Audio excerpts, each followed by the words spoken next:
شاہد افریدی کے خلاف ابھی جو کمپین شروع ہوئی ہے وہ ایک مبینہ بیان ہے جس کی اس نے تردید کی ہے خود.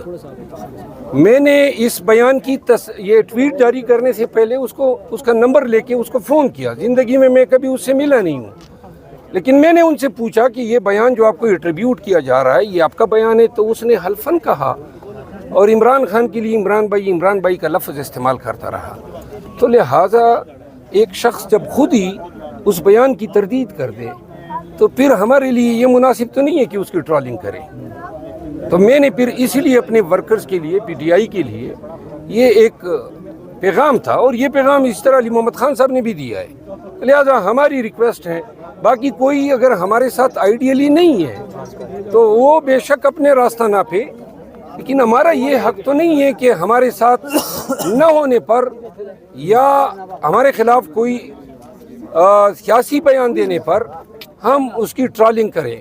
خان کے خلاف میں نے کہا تھا کہ اگر کوئی اس کی ماضی کے بیانات ہیں تو اس کو آج کے واقعات سے نہ جوڑا جائے. سر این آر او کی بات ہوئی ہے, وہ کہتے ہیں کہ این آر او اداروں کے پاس ہونا چاہیے, وزیر اعظم یا سیاسی پارٹیوں کے پاس این آر او نہیں ہونا چاہیے. آپ اس بیان کو کیسے دیکھتے ہیں؟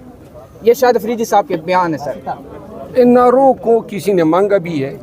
سر خان صاحب کہتے رہتے ہیں میں نہیں دوں گا, 5 سال پورے این آر او نہیں دوں گا. تو ابھی وہ کہتے ہیں کہ وزیر اعظم کے پاس نہیں ہونا چاہیے, سیاسی پارٹیوں کے پاس این آر او نہیں ہونا چاہیے. کبھی پاکستان میں تاریخ میں این آر او کا حق وزیر اعظم کے پاس نہیں رہا ہے. حق خطیب اور اقرار الحسن کو لے کے بہت زیادہ بحث ہو رہی ہے کہ کل اقرار الحسن حق خطیب کے پاس جا رہے ہیں, ڈی سی صاحب نے روک دیا کہ آپ نہیں جا سکتے. تو سر آپ نے یہ کوئی دیکھی ہے خبر, اس کے اوپر کوئی بات کریں گے؟ حق خطیب کیا چیز ہے؟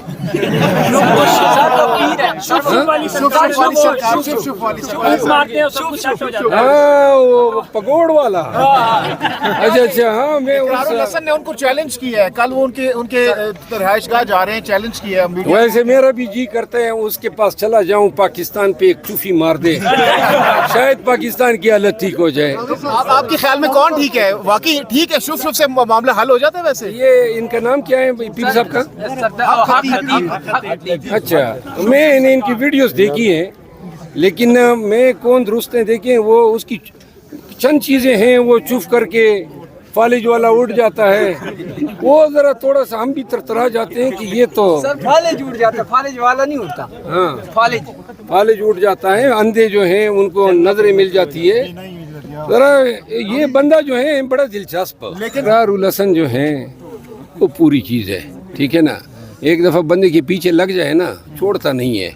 اب حق خطیب کی خیر نہیں ہے جب تک چوف ڈال نہ دے. اچھا یہ بتا دیں سر, پریڈ میں سے جو گزشتہ وزیر اعظم تھے ان کے اندر سے عمران خان کا نام نکال دیا گیا ہے جی, ان کا بس چلے تو ہمارے وجود کو بھی, پاکستان تحریک انصاف کے وجود کو بھی پاکستان کی سیاست سے اس طرح ہٹا دے جیسے کبھی پی ٹی آئی رہی نہ ہو. لہذا یہ اتنی منافرت کا اظہار کرنا, اتنی نفرت اور اتنے ہٹ دھرمی کا اظہار کرنا پھر شیم لیسلی آپ ایک منتخب وزیر اعظم کا نام نکال رہے ہیں, اس پہ صرف افسوس کیا جا سکتا ہے. کتنی یہ ایک شخص کی عداوت میں یہ کتنا اپنے آپ کو اور گرائیں گے. اچھا 30 مارچ کو آپ جو جلسہ کرنے جا رہے ہیں, کیا اسٹریٹجی ہوگی اگر پریڈ گراؤنڈ میں اجازت نہیں ملتی تو پھر کیا نیکسٹ کیا لاہے عمل ہوگا؟ اگر نہیں ملتی ہے اجازت, جو انشاءاللہ ملے گی, اگر نہیں ملتی ہے تو ہم تمام قافلے جو ہیں وہ پریڈ گراؤنڈ میں اکٹھے ہوں گے اور پریڈ گراؤنڈ میں جو ہے ہم اپنا جلسہ کریں گے.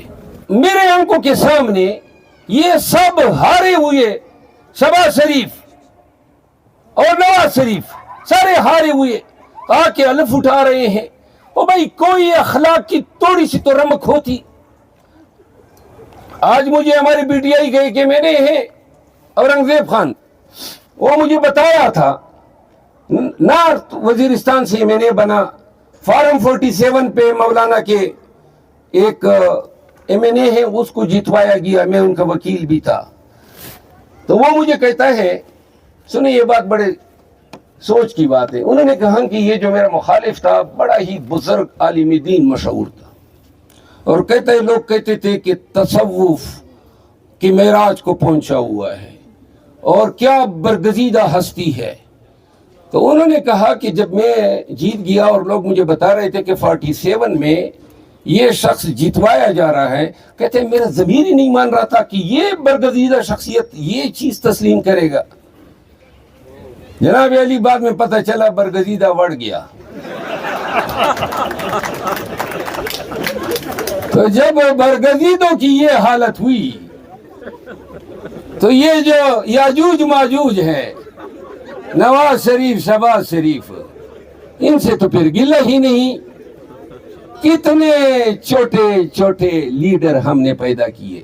جو شخص ضیاء الحق کی وردی کو سلام کرتے ہوئے سیاست میں نمودار ہوا، ان سے یہ توقع کرنا کہ یہ لوگ کوئی اخلاقی کوئی معیار رکھتے ہوں گے، غلط ہے، عبث ہے. تو لہذا پاکستانیوں، آخری بات، یہ جلسے جلوس، یہ ریلیاں، یہ عکاس ہوتی ہیں قوم کی جذبات کی. صرف آپ کے 5-6 گھنٹے کا وقت چاہیے. 30 مارچ کو رات 10 بجے، اور رات 10 بجے 6 گھنٹے بھی نہیں بنیں گے. افطاری کے بعد آپ لوگ پہنچنا شروع ہو جائیں گے. زیادہ تر امکان یہ ہے کہ پریڈ گراؤنڈ میں ہوگا. اور اگر اس جلسے میں لاکھوں لوگ آ گئے تو کیا خیال ہے ہمارا خان کتنا خوش ہوگا، اور کیا خیال ہے پاکستانی قوم خود کتنی خوش ہوگی. تو نہیں آ سکتے وہ لاکھوں لوگ. ایک پنڈی اور اسلام آباد، علی امین خان نے کہا کہ 15 سے 20 ہزار لوگ میں لاؤں گا. تو اسلام آباد اور پنڈی کے لوگوں، اٹک کے لوگوں، جیلم کے لوگوں، خیبر پختونخوا کے لوگوں، پنجاب کے لوگوں، سندھ اور بلوچستان کے لوگوں، سن لو، آپ کی شمولیت، آپ کا ہمارے ساتھ کھڑا ہونا بڑی معنی رکھتا ہے. آج مظلوم کے ساتھ کھڑے ہو جاؤ، مجبور کے ساتھ کھڑے ہو جاؤ، انصاف کے متلاشی کے ساتھ کھڑے ہو جاؤ، خان کے ساتھ کھڑے ہو جاؤ. قسم سے ہم آپ کی مستقبل کے راستے جو ہیں وہ بنانے کی کوششیں کر رہے ہیں. اور یہ جنگ آپ سے پہلے اگر استبداد آئے گا تو ہم پہ آئے گا. اور میں آپ کو بتا دوں، عید کے بعد ہمارا اصل دنگل شروع ہوگا. عید کے بعد ہم جائیں گے کراچی، ہم لاہور جائیں گے، ہم پاکستان کے بڑے بڑے شہروں میں جائیں گے اور جلسے کریں گے. ضمنی الیکشن میں بھرپور ہم کیمپین کریں گے.